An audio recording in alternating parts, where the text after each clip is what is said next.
ഇന്ദു, ഇത് സിറ്റിയാണ്. ആണും പെണ്ണും ഒരുമിച്ചിരുന്ന് ഭക്ഷണം കഴിച്ചെന്ന് വരും, ഒരുമിച്ചിരുന്ന് യാത്ര ചെയ്തെന്ന് വരും.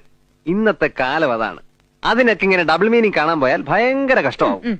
മധുവേട്ടൻ എന്താ കൂത്താടിയോട് പറഞ്ഞേ? ഞാൻ ശുദ്ധ നാട്ടും പുറത്തുകാരിയാണെന്നല്ലേ? ഈ സ്വഭാവം കണ്ട എങ്ങനെ പറയാതിരിക്കും? ഉച്ചയ്ക്ക് ചോറെടുക്കാമെന്ന മണിയുടെ നട്ടെല്ലെറിഞ്ഞൊടിച്ചു, അത് ഓഫീസിൽ പാട്ടായി.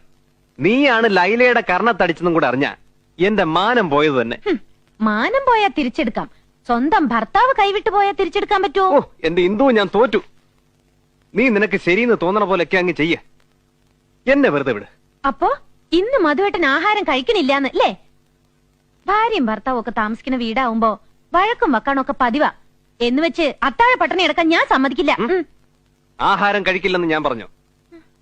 പറഞ്ഞോന്ന്? ഇല്ല. പിന്നെ? അല്ല, ഭാര്യയും ഭർത്താവും തമ്മിൽ വഴക്കുണ്ടായ ആഹാരം കഴിക്കില്ലെന്ന് അമ്മമ്മ പറഞ്ഞിട്ടുണ്ട്. ഒരു അമ്മമ്മ പോയി